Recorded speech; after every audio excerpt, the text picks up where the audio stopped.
Hello there, how's it going? My name is Taylor and welcome to AAA Digest. So Dying Light the Beast was officially announced, exciting times, a new Mafia and a new Dying Light in one night. We've been spoiled.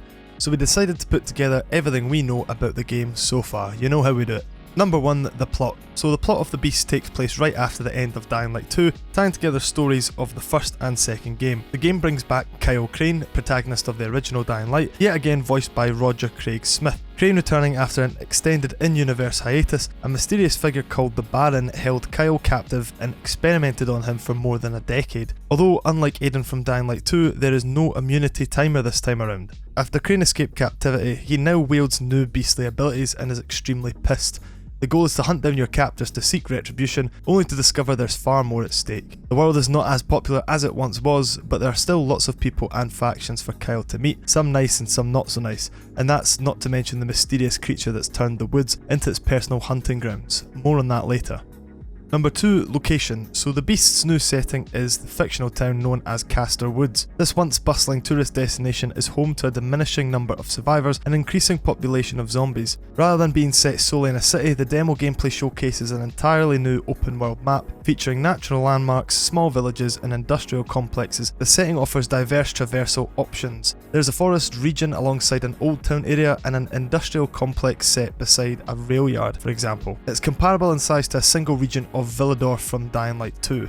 Number 3, originally DLC. So Dying Light the Beast actually began life as DLC for Dying Light 2, but due to the sheer scope, Techland believed it warranted its own standalone game after, and I quote, the very eager community leaked key story details. Their reaction to this leak was to make it a standalone game and bring Kyle Crane back. Basically they unleaked the leak by changing the leak. Number 4, an 18-hour story. So developer Techland estimates that the entire experience will take most players between 18 to 20 hours to complete. Although like every Dying Light game, there's sure to be plenty outside of the story to keep completionists busy. Worth noting, the choice and consequences system from Dying Light 2 has been cut, so the game will play out as intended.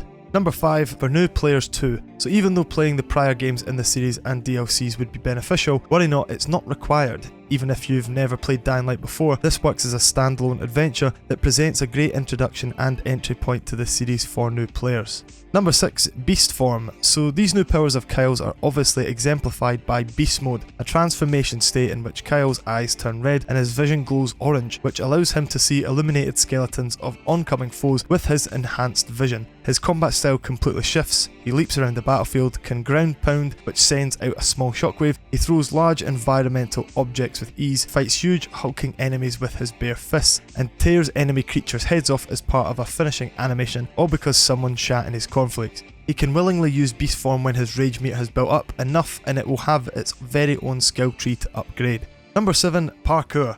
His parkour skills have improved, with the demo showing him leaping through huge gaps with ease and running up the curved interior wall of Water Tower. Parkour will be used yet again to solve exploration-based puzzles and to help take advantage of environmental objects to use on your enemies. Crane will have a new skill tree that will make Kyle more than just a human. He'll be able to traverse more effectively, jump higher and run faster than before, making his parkour extremely fast and explosive. Number 8, new enemy types. Dying Light the Beast introduces new enemy types to fight, most notably a new subset called Freaks. One of these is the Behemoth, a large Hulk-like beast that can throw cars, charge at high speed and slam its fists down for a huge area of effect damage. Number 9, weather effects. Alongside Dying Light's classic day and night system, Techland have overhauled the game's lighting system to create a more immersive experience. This combined with Beast's more dynamic weather system adding to the atmosphere, such as more realistic heavy rainfall and violent storms. Number 10, vehicles. So new drivable vehicles can be found throughout the in-game map, including a truck, which can be used to run over hordes of enemies, within reason of course, as your vehicle will eventually need repairs, maintenance and fuel to keep it functional. Also, fuel is said to be hard to come by, so use it wisely.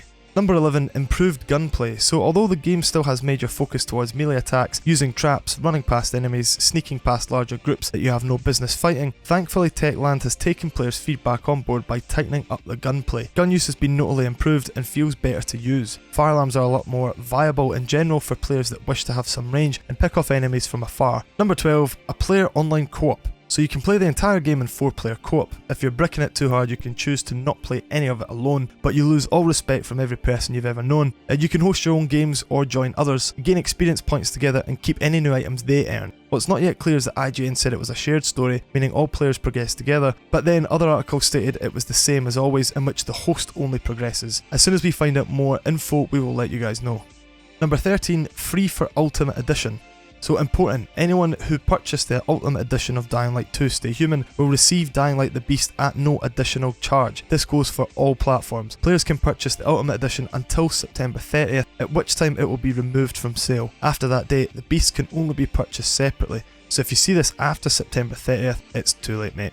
14 playable platforms. The game will be released on PS5, Xbox Series consoles and PC, but it will also be releasing on last gen consoles, PS4 and Xbox One. It's mad to think it will be 2025 and those consoles are still alive and kicking, which may mean we won't see the graphical leap we'd like, although because a lot of people on last gen could have purchased the Ultimate Edition, it makes sense that players aren't forced to upgrade to play the game.